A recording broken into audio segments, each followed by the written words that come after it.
welcome you to this conversation with an author. Len Rubenstein is a colleague of mine for 20 plus years. He was for many years the executive director and then president of the Physicians for Human Rights. And he now, in his not entirely retirement, spends time at the Johns Hopkins Berman Institute. And he's written an extraordinary book that we're going to speak with him about today. The interviewer today is a colleague and mentee of his, Dr. Matt DeCamp, who moved here to Colorado a couple of years ago from Johns Hopkins. He's trained in internal medicine as well as being PhD in philosophy, and he uses health services research methods to examine ethical issues in the practice of medicine, including issues around the global human rights and short-term human rights and humanitarian relief missions.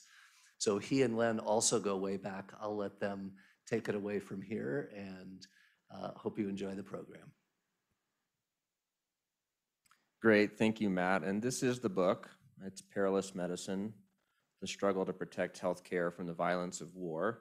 It's out this year, and I have to say it is a really momentous work. I think readers will find that it's a comprehensive look backwards and forwards in the issue of attacks against healthcare, and along the way taking really interesting diversions, you might say, into humanitarian norms, human rights law, Geneva Conventions, and so on. I also think that for me personally, there was a sense in which the book interpreted events of the past several decades through a really unique lens, and that lens is violence against healthcare. So Len, thanks for being here today. I'm delighted, and thanks so much for having me.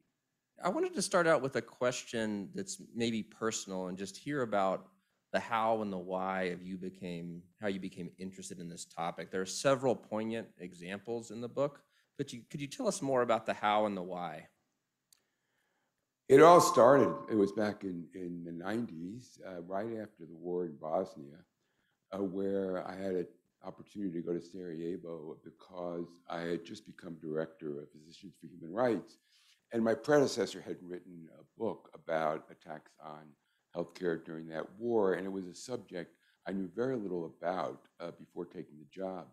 And because the international media was still in Sarajevo covering the aftermath of the war, we went to Sarajevo to release the report.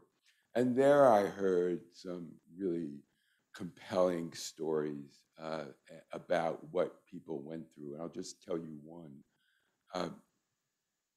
There were a number of hospitals, as you'd expect, in Sarajevo, and there was a pediatrician named Emma Zezovic who was in the pediatric hospital and ran a neonatal ward. And she, with very little warning, she was told that the hospital might be shelled. She couldn't believe that would actually happen. But as a precaution, they tried to get all the babies out of the ward, and many were in incubators. And they went next door to a hospital, and they managed to get out before their unit was destroyed. And they went to the basement of the next door hospital, which was also going to be shelled very shortly. But the shelling knocked out the electricity, knocked out the water, knocked out the heat. It was very cold. And then overnight, 9 of the babies in those incubators died. And that was just my first exposure. And the more I did on this kind of work and started doing my own investigations in various places around the world, I saw that this was a really serious problem, but nobody was much paying attention. At that time, in the 1990s, early 2000s, global health was getting on the international agenda. Huge amounts of money were being devoted to HIV. Problems of maternal and child health were getting attention. There were major commitments from universities, from governments, donors to address this problem. And yet, the violence inflicted on healthcare, which has had a significant effect on global health, especially for people in low-income countries, and especially further in countries at war, was really not on anybody's screen. And it's taken a long time even to approach the screen. And even today, people don't know about the extent of the problem, how pervasive it is, and its draconian effects on global health and people survival. You know, one of the images that's in the book that I wanted to ask you about is this issue, or this this image of the blue sheets. So you've been to some of these places and seen where hospitals and other healthcare facilities have been attacked. What's it like? How does it make you feel to see those blue sheets? Maybe introduce people to what the blue sheets are. The blue sheets are window coverings which are distributed by the UN High Commissioner for Refugees when windows are blown out. So, for example, going back to Sarajevo, whether it was the Holiday Inn, which was about an 8-story building, or the hospitals, when I went, what you saw were these blue sheets covering windows. Of course, it's a cold place in the winter, and they did very little to keep the place warm. In fact, people in hospitals at the time died of hypothermia in a hospital because those sheets were not sufficient to keep the place warm, especially when the heat was knocked out. And it's a very dramatic kind of baby blue color that strikes you, and you can't avoid the kind of symbolism of what that means for the people living there. And you know, one of the other parts of the book, we hear about Sarajevo and we may think of this as being perhaps the recent past, but your book really clearly points out that this is an issue that's been the distant past and the very recent past. I wonder if you could give us an example of each, taking us back and then even more recently. There's talk these days as in the last 10 years, the problem of violence against healthcare has gotten on the international agenda at WHO, at the UN Security Council. But along with that is the thinking that this is something new, that there are references to this idea of a new normal, and that's the phrase that the Director General of the WHO used a few years ago. But if you look in history, the Geneva Convention, which protects healthcare in conflict, goes back to 1864. It was really the first effort to protect anyone who is not a combatant, and combatants too, in war. And healthcare was at its center. So for 150 years, that convention has gotten strengthened, but over that time, it has been violated with impunity. In the Franco-Prussian War, in the First World War, hospital ships were torpedoed. In the 1930s, Mussolini targeted hospitals with huge red crosses on them in Ethiopia, and through World War II, and Korea, which no one knows about, where indiscriminate strategic bombing with napalm destroyed 18 cities and around 1,000 hospitals. And through Vietnam, the same thing with indiscriminate and strategic use of incendiary weapons. So that's the past. And recently, we've seen this all over the world. We see it in the West Bank and Gaza. We see it in spades in Syria, where 600 hospitals have been bombed. We see it in Colombia, this long war where healthcare workers have been attacked. El Salvador in the 1980s. It's hard to name a conflict in the world where this isn't happening. You know, you mentioned indiscriminate bombing, and I suspect some people might think about that, you know, is there a difference between indiscriminate bombing and the actual targeting of healthcare facilities? Can you comment on that? There certainly is a difference. It's one thing to target and another thing to bomb indiscriminately. It wasn't until 1977 that the Geneva Conventions were changed to say that you must distinguish between civilian and military objects. And that prohibits indiscriminate bombing. And that's actually made a difference. When people get cynical about the Geneva Conventions, we have to recognize that there has been some compliance with that. When we talk about civilian casualties in bombing, with the exception of Syria, we count the casualties in thousands, not hundreds of thousands or millions.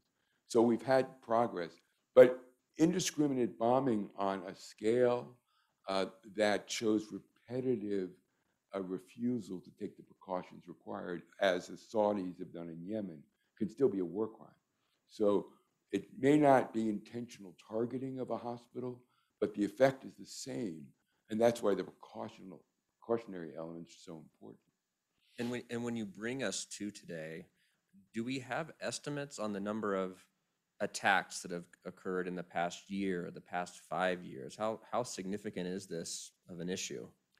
One of the problems in this field was, in public health, is an old phrase that says, what gets measured, it gets done. If you don't have data, no one knows it's a serious problem. It's only in the last 10 years, and really only in the last 5 years, that any serious data has been collected on this.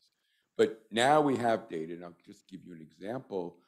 We looked at attacks between 2016 and 2020, a 5-year period. And during that period, there were more than 4,000 recorded incidents, and you can even find them on websites, each incident of violence against healthcare and conflict. And what that translates into, of those 4,000 plus incidents, that on average, a hospital is damaged or destroyed every other day somewhere in the world in these conflicts, and a health worker is killed every third day. And these attacks are taking place in countries that are already incredibly stressed by war. They're stressed by weak health systems, and the impacts are really quite staggering. I can give you some examples of what the long, intermediate, and long-term impacts are. One of the other parts of the book, I said that people could be lulled into thinking this is a problem of the past. You've clearly said it's not, right? It's still happening. People might also be lulled into thinking that the U.S. hasn't really played a role. But I think you've already hinted in a couple of your comments that the U.S. has been. And this isn't a problem of just other countries. In other words, could you say more about the U.S.'s role or not? Yes, as in so many areas of human rights, the United States has both been a leader and a perpetrator. It's so characteristic of this country that, on the one hand, it is one of the staunchest defenders of the Geneva Conventions. It devotes enormous amount of time by its lawyers in the Defense Department to writing military manuals that are copied around the world, and it speaks out in favor of the Geneva Convention. On the other hand, it engages in both interpretations and actions that completely undermine them. I mentioned Saudi Arabia. It was indiscriminate bombing that destroyed dozens and dozens of hospitals over the course of years, starting in 2015. And yet, the United States provided billions of dollars in arms sales to the Saudis, including weapons, bombing support, mid-air refueling, so these planes could go flying around looking for targets without proper vetting of those targets. And there is an obligation in the Geneva Conventions to ensure respect. It's in every aspect of the conventions. You must not only obey the conventions, but ensure respect for them. And that should mean, at a minimum, not only respected by your own troops, but respected in your own actions with other nations in proxy or partner wars. And over the course of the war, there were very serious discussions from the State Department about whether we were complicit in war crimes. But the arms sales continued, and they dramatically increased over the course of the war. And it's only now that the Congress may cut off those arms. The British were in the same position.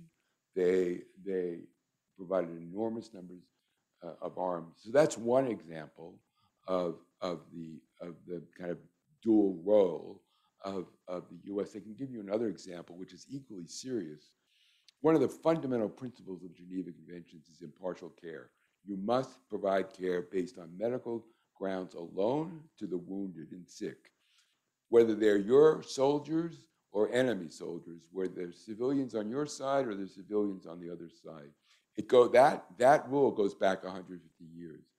Yet counterterrorism law in the U.S. criminalizes health care to someone who's deemed a terrorist. And of course, that's a very elastic definition, which is completely contrary to the norms of the convention. So here we are, once again, both a leader and a nation that undermines the values and the law. And in fact, as you point out, some of these questions or issues or debates go back even to the US Civil War. Is that right? Yeah, so what's so interesting, it's one of the themes of the book, is that the Geneva Conventions are based on the principle of humanity, that you should reduce unnecessary suffering to the extent you can. And the prime example of that is providing care to someone who is wounded or sick. They're a human being, a suffering human being deserves our attention. But at the very same time the conventions were being written, there was another theory out there by a man named Francis Lieber, who's a brilliant intellectual, and had a different idea of what obligations are with respect to the conduct of war. And while he said moral considerations have to be taken into consideration in war, so gratuitous cruelty is prohibited, you could harm people who you might not otherwise want to harm, particularly civilians, if it's necessary to win a just war more quickly. So his rule, for example, with respect to hospital, that you protect hospitals as far as the contingencies and the necessities of the fight will allow. Well, that's an incredibly open-ended standard because all the combatants think it's necessary to when you're in the battle. And he actually adopted a code signed by President Lincoln right before the Battle of Gettysburg in the Civil War. And although his thinking has been repudiated in the law, that idea of winning a just war quickly, you see that thinking appear in the conduct of combatants all the time, and occasionally it's articulated. Even, for example, recently by a general counsel of the Department of Defense, citing Lieber, who cited Lieber for the notion that when you are trying to take over an urban area controlled by ISIS, it's okay to use explosive weapons that you know are going to hurt civilians, even though those kinds of weapons are generally prohibited as indiscriminate, in order to secure the town more quickly. Wow. You know, I want to go back to the actual healthcare professionals and workers affected by these attacks. The book is full of firsthand accounts. You've talked to a lot of these healthcare workers who have been subject to incredible attacks and stresses. What do they tell you? In fact, the most rewarding part of writing the book is to encounter and meet and work with and talk to these health workers who are struggling in very difficult circumstances. And they're persevering under terrible circumstances. But what is often recognized as they're labeled heroes, they're labeled as resilient, and their own suffering is not taken into account. And they actually experience two kinds of suffering. One is fear of being killed from the violence, fear for their families, what's going to happen, who's going to support their kids if they're killed. So that's one element of their suffering.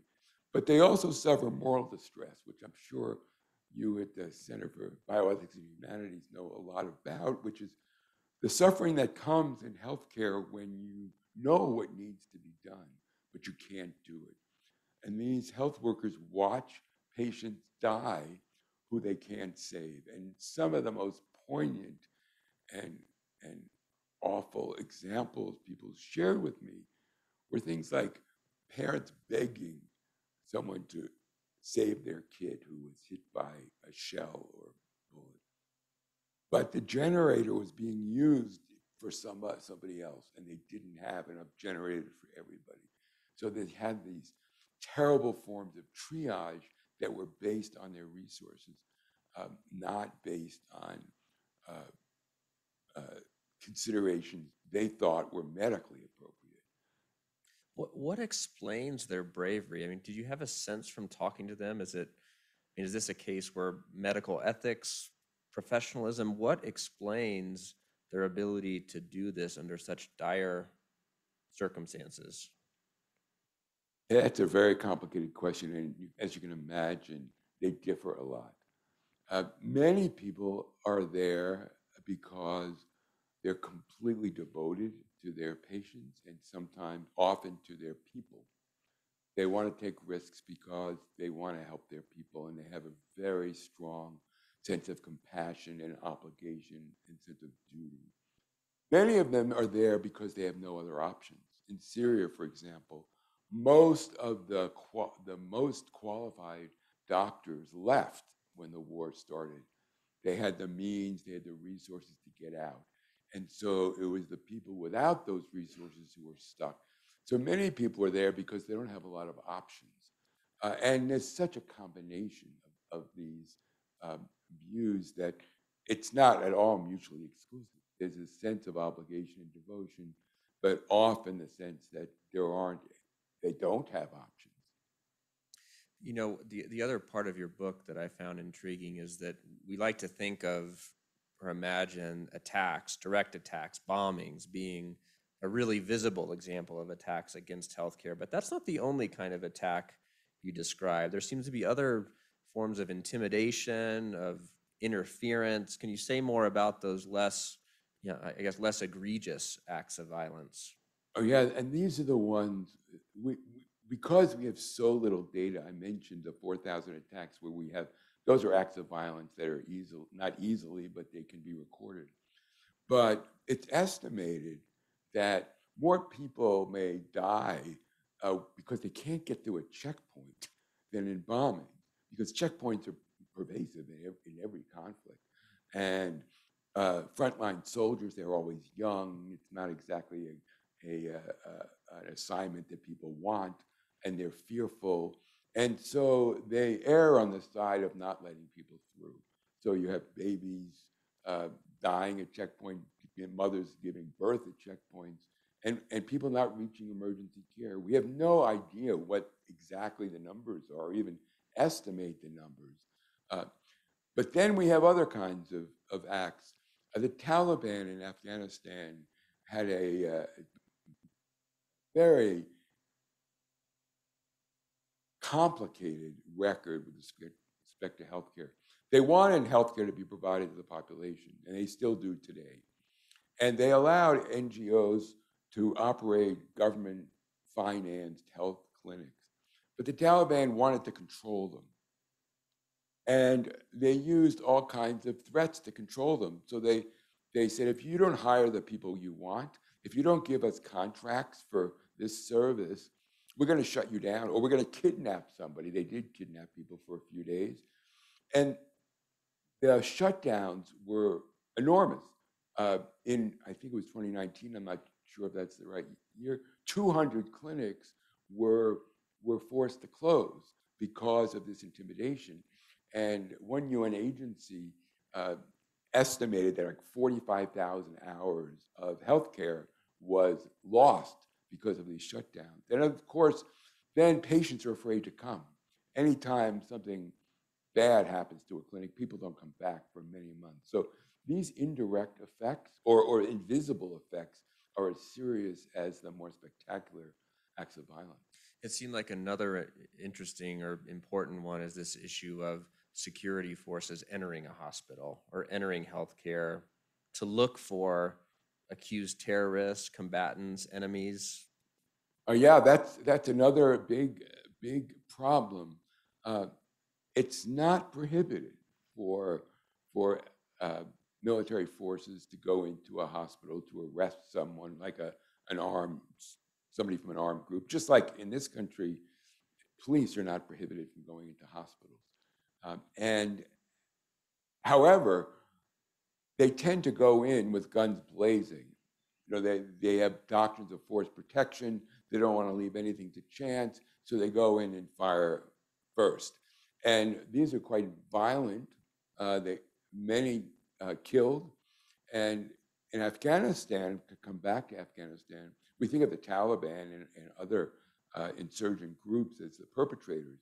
But special forces in Afghanistan, supported by the CIA, were notorious for these kinds of intrusions in which they burst into a hospital, killed staff, and disrupted care. And again, once that happens, patients are completely afraid of coming back.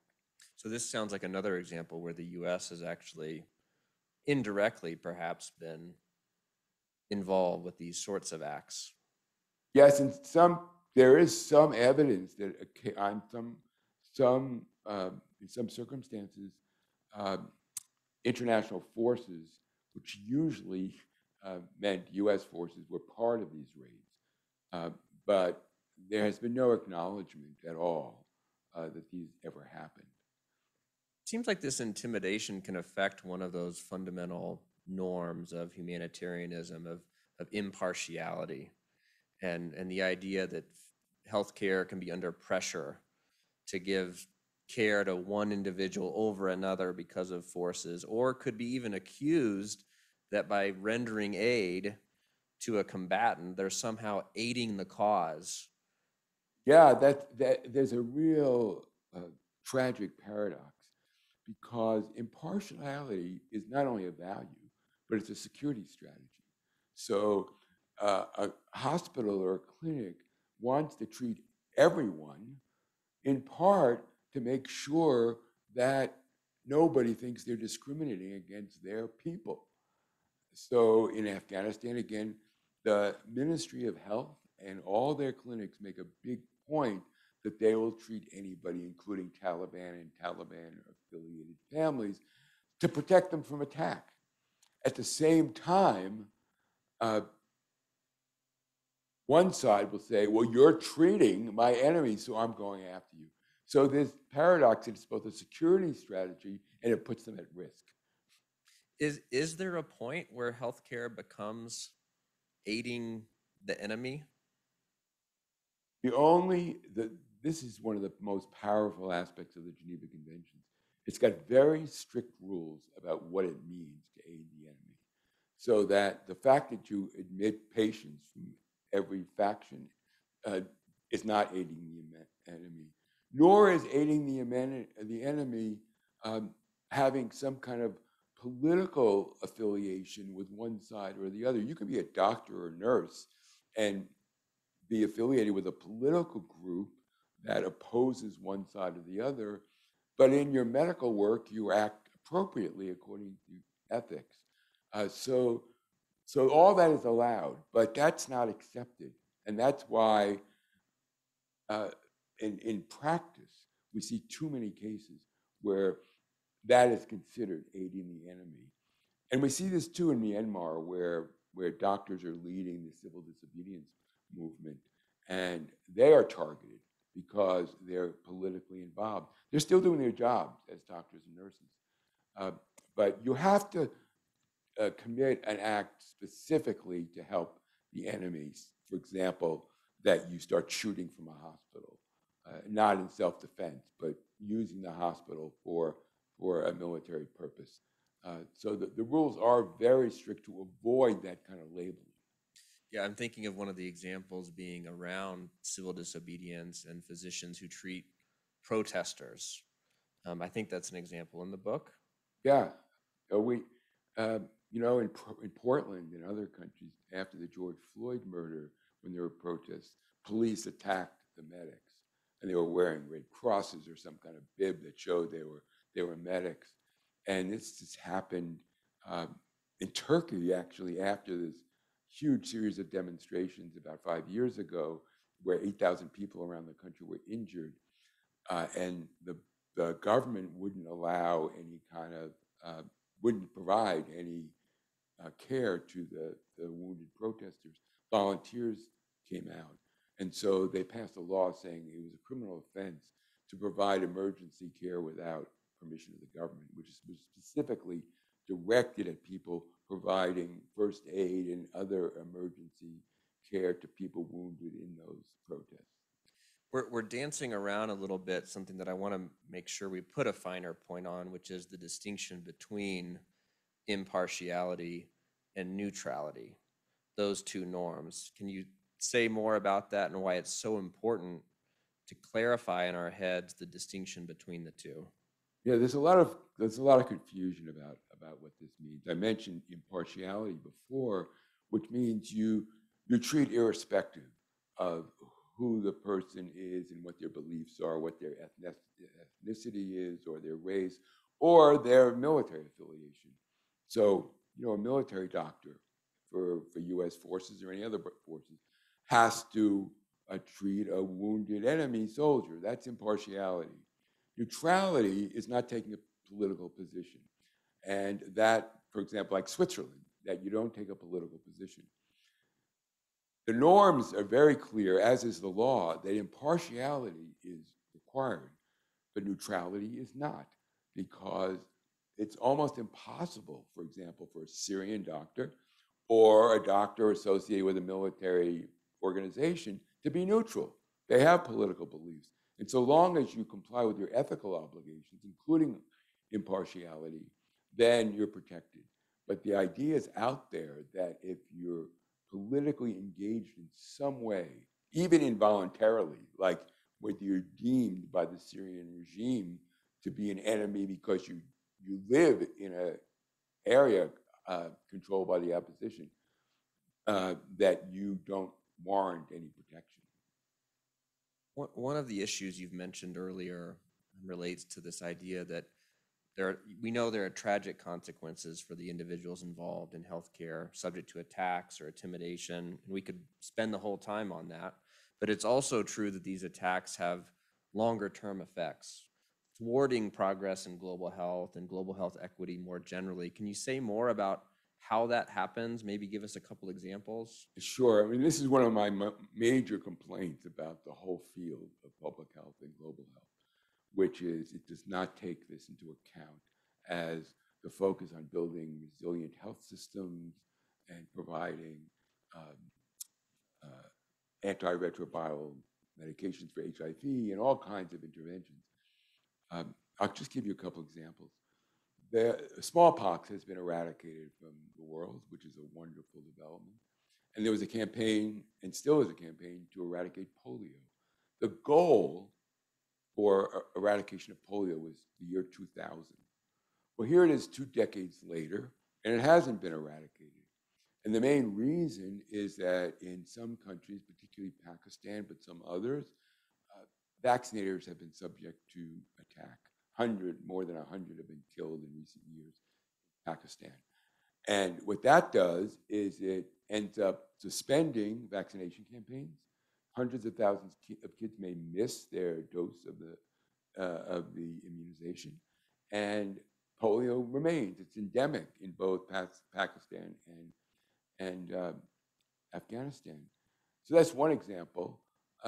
In Yemen, the water infrastructure was destroyed by the Saudis, and it led to the biggest cholera epidemic the world's ever seen, 2 million cases.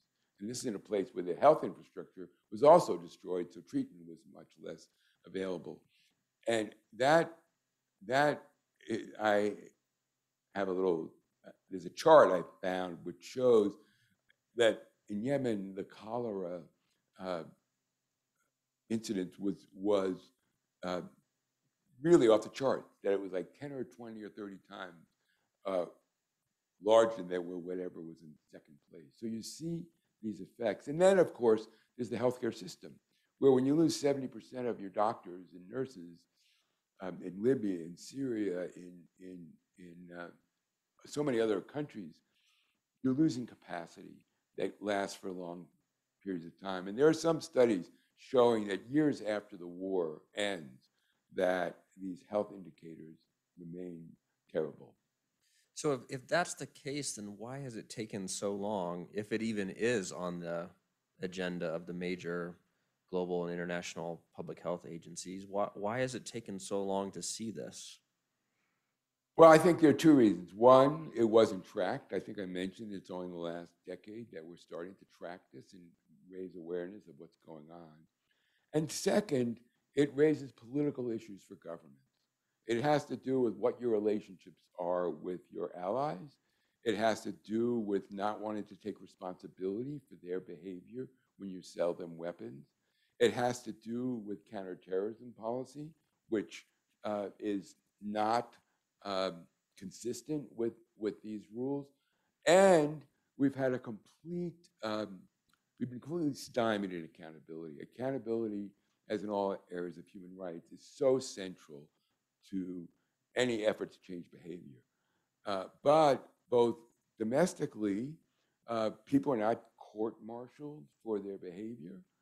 They're not held accountable by their military organizations as they could be. Globally, the structure of international institutions, including the Security Council, has made it almost impossible to send cases to the International Criminal Court. So we've had these political failures and resistance, and it actually goes beyond that. That in 2016, for the first time, the Security Council passed a resolution saying, this is terrible, stop attacking healthcare, here's what we agree needs to be done. We have to reform our laws, we have to change our military practices, we have to promote accountability, we have to be active as a global community. Well, that was 5 years ago, and there's been no implementation because there's just been not insufficient political pressure on governments to do even what they acknowledge should be done. We have just a few minutes before we're going to turn it over to the audience for questions, whether in person or online. But just to ask you maybe a couple other questions. The last part of the book interrogates, so to speak, the logics of these attacks. And it's a little disturbing, maybe, to try to understand why these attacks occur or what their logics are. But why did you feel it was important to address that, to get into the logics? Well, I think we talk about this as kind of a blob. Violence against healthcare, it's one big blob.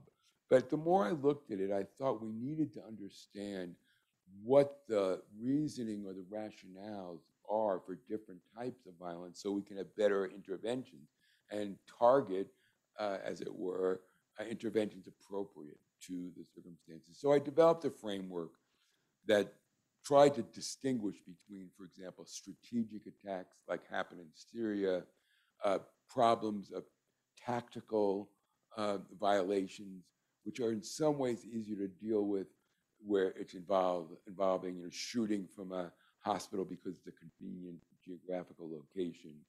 I've already talked about the problem of denying care to enemies. That's a discrete issue we can address.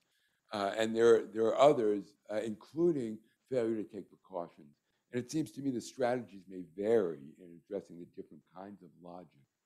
And I have to say, this framework was not based on social science evidence because we don't have it yet.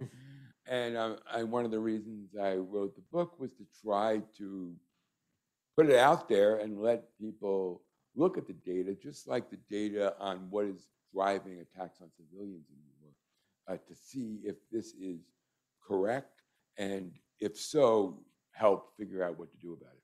So in other words, by understanding the logic, it's almost like diagnosing the problem so that you can develop a better strategy for preventing it. Yes, absolutely. Mm-hmm. As our conversation has gone along and as I read the book, I was trying to figure out if I was optimistic or pessimistic. On the one hand, here are these norms that you've told us have been around for 150 years, and yet they're continually, regularly violated. On the other hand, you've at least hinted that maybe there are signs of hope for the future. Which is it? Where do we go from here? Yeah, that is the hard question. And the book, I have to acknowledge, is fairly grim in many points. Reading about these conflicts, there are about 12 conflicts I address. It's really both. What gives me hope is that there have been changes in not just the norms of the law, but the norms of practice. I mentioned before that strategic bombing is much less common today. And that has been a product both of popular value changes, mostly as a result of the Vietnam War, where the anti-war movement led in large respects to finally controlling indiscriminate attacks. So that's a source of optimism. What is not so uh, or optimistic is that it's been the inaction in the face of what people know and the resistance to taking even simple steps like developing rules for soldiers about how you operate a checkpoint or search a hospital, and the political failures to take these seriously, and always blaming uh, the other guy for the violations. So, and the most distressing thing is the lack of a strong constituency.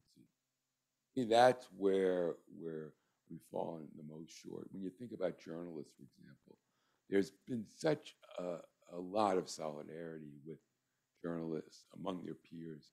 I think that helped lead to the Nobel Peace Prize this year for journalism. And we don't have that. We don't have medical groups speaking up for their colleagues around the world who are at risk. And I think that's what needs to change. And maybe that leads me to my final question before we turn it over to the audience and their questions, is that many of us will never see the places you've seen, maybe even never know someone who was victim of an attack or an intimidation. So what is it that people like us should be doing? You know, here, watching this conversation, listening in the room, what would you tell people to do?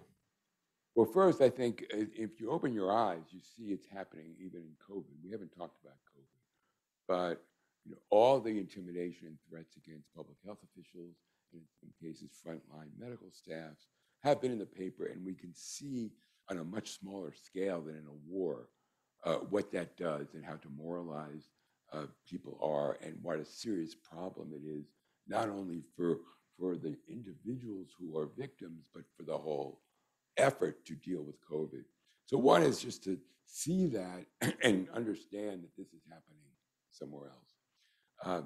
The second thing, it goes back to solidarity. I think that we want and need the communities that do have some understanding about this just to become more active, whether it means um, demanding that Congress act on this, and there's been some movement on that to require the Defense Department to change its rules so that things can be done here, and also just to know that people in Myanmar or Syria or the Central African Republic, we care about them. That makes a difference. All the suffering that they experience can be alleviated, even if the violence can't be prevented, by them knowing that they have support.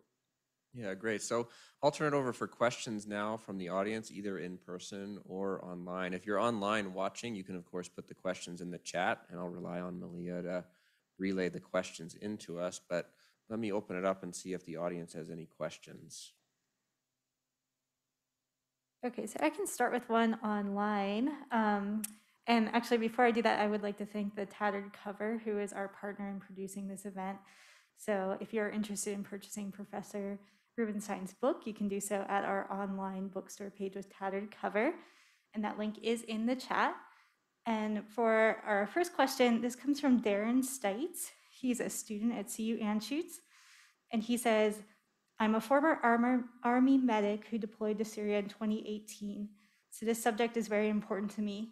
You mentioned that if no one knows what's going on, no data, then no one cares and nothing improves. Is there a resource a Syrian doctor can contact?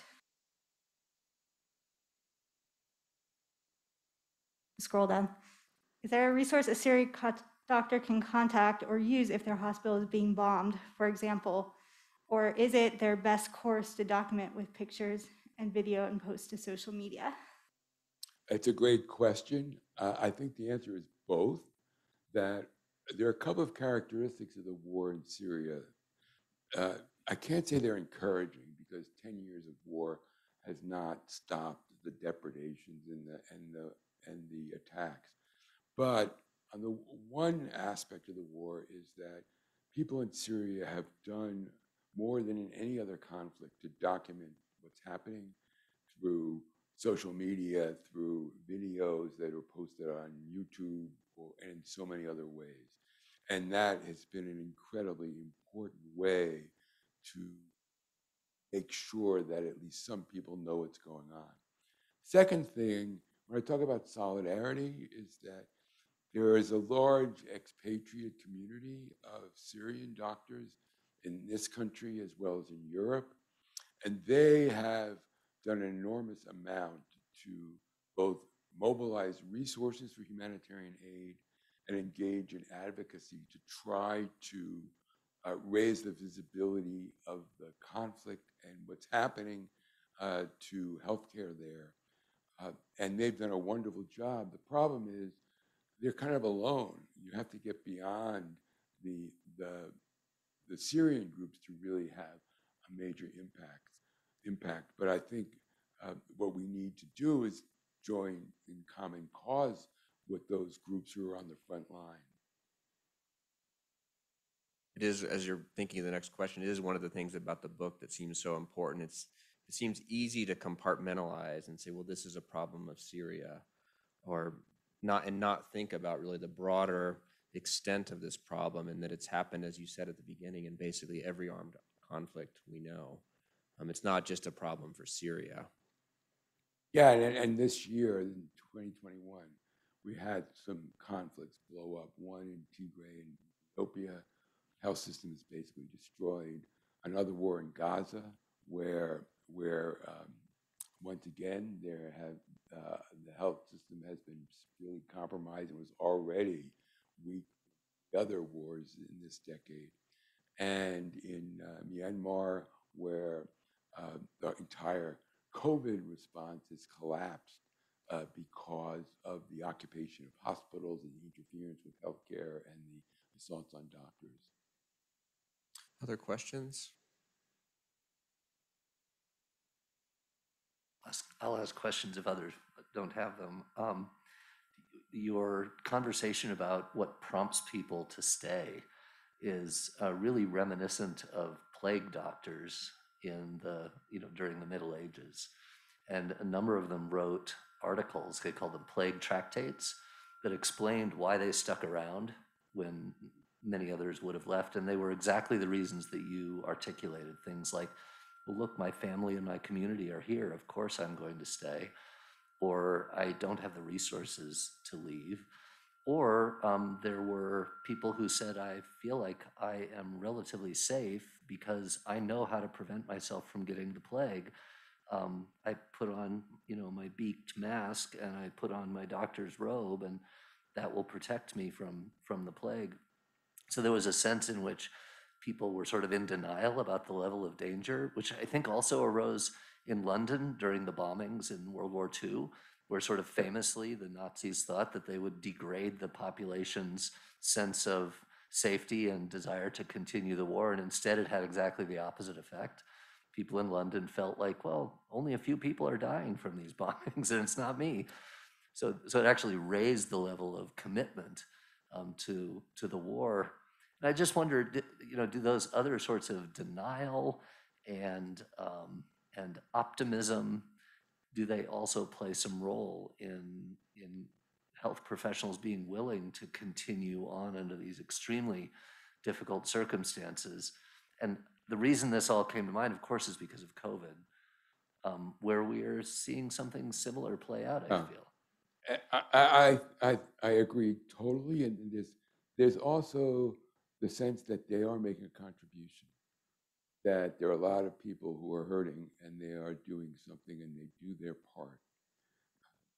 And on that subject, and just going back to the question of optimism, pessimism, we do see some really strong examples of leadership in places you wouldn't expect. I talk about the Minister of Health in the Central African Republic, which has had a series of wars over decades, and most recent started in 2015, and it has the second lowest ranking in the UN development scheme.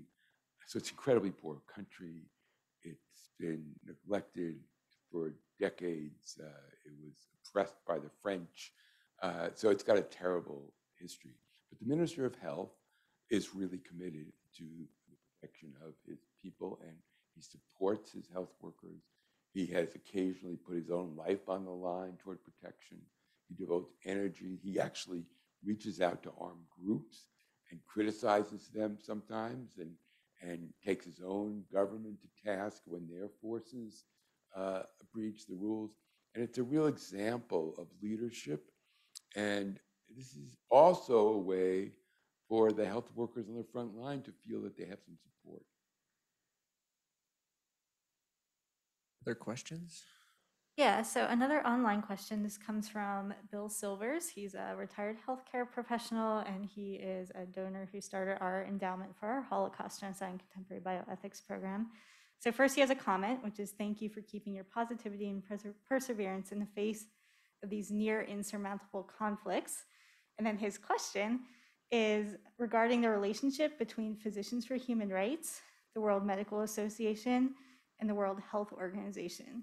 He asks, is there an international network of other NGOs like Physicians for Human Rights? Well, Bill, thanks for that question, and it's glad that you're with us. I remember meeting you a couple of years ago when I came out here. One of the things that has happened is there have been efforts to organize health groups.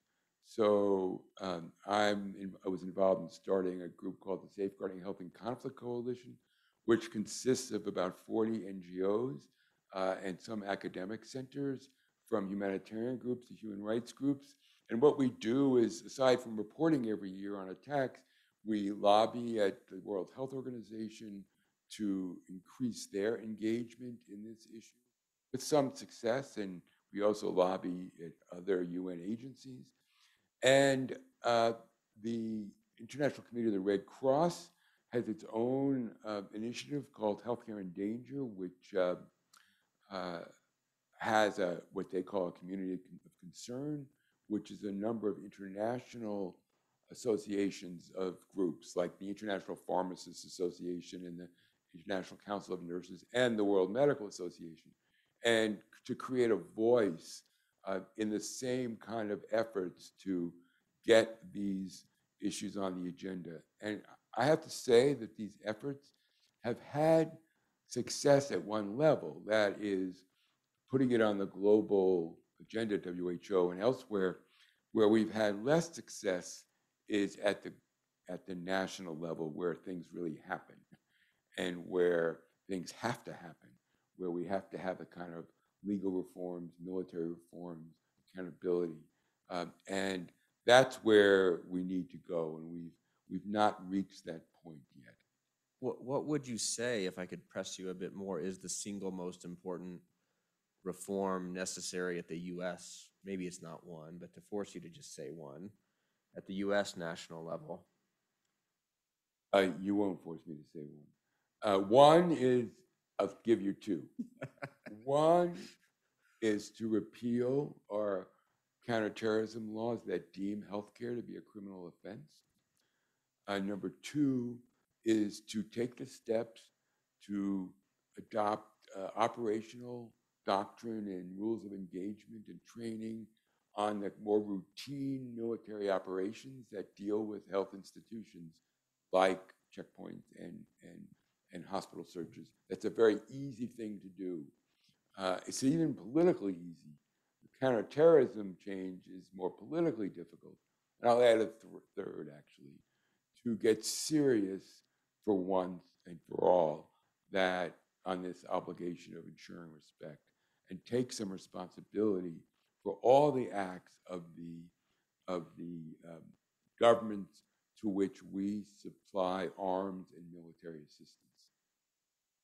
Like you asked for one, I gave you three. Yeah, great.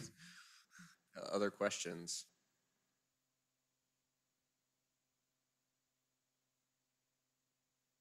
Okay, so this one is from Laura Vargas, a CU Institute's faculty member. She thanks you for the great conversation. She comments that she studies how pervasive violence in Mexico affects healthcare systems, healthcare services, specifically from the perspectives of healthcare professionals. And in her research, professionals are well aware of the perils of working in unsafe environments and are also knowledgeable of the corruption and impunity that allow these kinds of violence and threats to happen. Many professionals feel a sense of commitment despite the enormous adversity. And many told her during her fieldwork but this was the first time anyone asked them about these experiences. Can you talk a bit about the mental health toll this takes on health professionals, and how do countries that are officially not at war but live in warlike conditions, like Mexico, deal with the deep challenges to the health workforce and systems posed by this violence? Well, Laura, thanks for that question, and thanks for the work you do.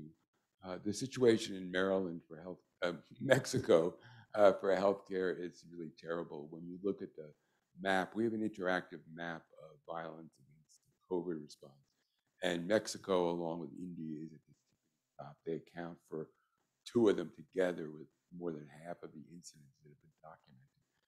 And it's always a question whether Mexico counts as a country of war, but what we do know is the gang violence and the political violence inflicted by state forces is so enormous, and the suffering of the health community as a result, and the vulnerability of health community, it takes a toll. And I hadn't mentioned this before, but I'll mention this is in a project that Matt and I worked on in Syria. We were looking at the ethical issues that arose in Syria from the violence. And one thing we didn't anticipate in the interviews was the respondents, the health workers that we talked to, always talked about the mental health toll. Without using these words as diagnoses, the anxiety, the depression, the sleeplessness, the need to use sleeping pills and stimulants to keep them going. It was so dramatic, and yet when we talk about support for that, there was none. All the donors that provided money to pay health workers and provide supplies, none of it went to the psychological well-being of the medical staffs. And that's still true. And I'm sure that's true in Mexico too.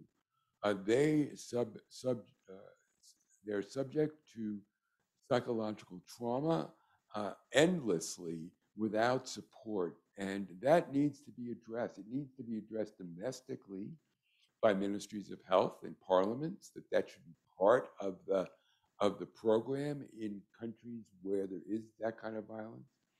And your statement about how no one had ever asked them before, that's kind of what I meant by support and solidarity.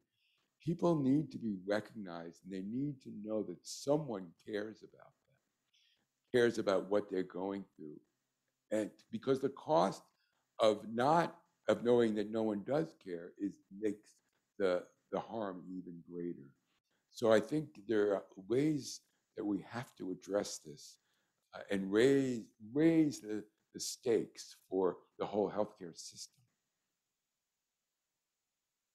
Is there time for one last question?